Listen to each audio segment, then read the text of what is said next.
PDF files. The answer is out there. The Microsoft Fabric Certification Podcast with Kevin and Frank. Episode 9, Fabric Flux. I have a question. You need to configure a deployment pipeline for content transition between development and production, allowing selective and backward deployment. Each correct answer presents part of the solution. Which 3 actions should you take? Select all answers that apply. A. Assign workspaces to different environments. B. Create a pipeline with multiple stages. C. Deploy all content at once. D. Enable full deployment. E. Enable selective deployment. F. Ensure target stage is empty.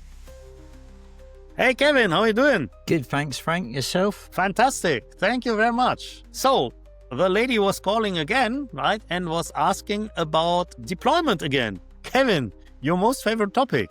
Let's think about this question. So, the question is, we have this so we have to configure a deployment pipeline, and this time we have to do it for content transition between development and production. Okay, why we have to have different environments, we already talked about the last episode, so we will not do this here again. But what we want to do is we want to allow selective and backward deployment. So could you please tell a little bit about what is backward deployment? So selective deployment, I think we covered in one of the last episodes as well, but backward deployment, what is it? Well, backward deployment is when, for example, you're going to deploy because you've done an emergency hotfix or something, an update in the production environment or another environment further along your pipeline, and then you want to go back and update a previous stage.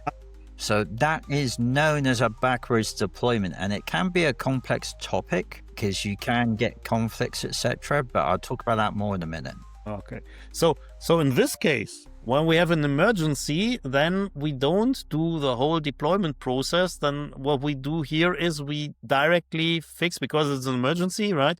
We directly fix in production, and then we think about how to get this back into our development process, right? Yeah. So you're going backwards across the typical flow in your deployment pipeline. Okay. But only because it is an emergency. Usually only if there's an emergency. I'll make this clear for everybody in the audience. I'll go a bit closer to the microphone. Usually, and this should not be the norm. Yes. Yeah. And this is what I wanted to point out as well, right? Because this should only be done in an emergency, right? Okay. Well, so in this case, again, we have a question where we have multiple correct answers and we have to find all of them. And in the question is also how many answers we should get. In this case, we should get 3 because it says which 3 actions should you take. Okay, so let's have a look, Kevin.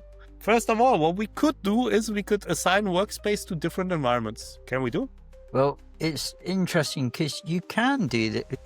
You must do this for deployment pipelines anyway. But okay, for this particular scenario, it's not really part of the solution. They should already be established there. Okay, I see. Okay, so let's move to B. Create a pipeline with multiple stages. That is the norm, but in this particular case, because we want to do backwards deployments, etc. as well, we would have to do this anyway. It is the requirement. Okay. So how about C, deploy all content at once? Well, if you remember what the lady told us just now, they actually want selective deployments. So we can rule this one out. Okay. Because this would do everything in a workspace at once, which would not be the same as the requirements. Yeah. Okay. And this is again an answer you can rule out by just reading the question. Right? Yeah. Okay. So let's move on. So what we could do is we can enable full deployment. How about pretty much similar to what we just mentioned, depending on interpretation. So we can rule that one out as well, to be honest. Okay. So then let's move to E, enable selective deployment. Yeah, so this fits the requirements. This is where you would only actually deploy certain items, especially if you've done an emergency fix and you want a backward deployment. You'd probably want to select only those certain items. Okay. Yeah, well, and the word selective is in there as well, right? Like exactly in the question. So this might be a good fit for an answer. Okay. So the last thing is ensure target stage is empty. So what about this? Yeah, so you can do backwards deployments into already populated stages. Okay. Depending on the number of items. However, if you are having to do a backwards deployment because you've had to make changes to quite a few number of items, run the risk of getting conflicts. So what you may have to do instead is actually create a new stage and make sure that's empty and deploy your selective items into there instead. And even more so, for example, say if you've made changes and there's been issues with your development and test stages and you're just left now with your deployment stage, that's your clean stage. It may be the case that you may want to start afresh with new workspaces for your development and test environments. Make sure they're empty before you going back into there. But of course, that does mean that you have to check to make sure that stuff in your existing workspaces are empty. Okay. So yeah, it does meet the criteria in certain conditions. So I think we have to say that that's one of the answers here. Okay. Yeah, makes sense to me. So let's recap. So which are the right answers on this question? In this particular context, I think we can go for creating a pipeline of multiple stages. Yes. Enable selective deployment because we're going to go backwards from production to elsewhere. Yeah. And also ensure that the target stage is empty. Okay. So there you go. Awesome. Well, so another mystery solved. Very cool. So, yes, very cool.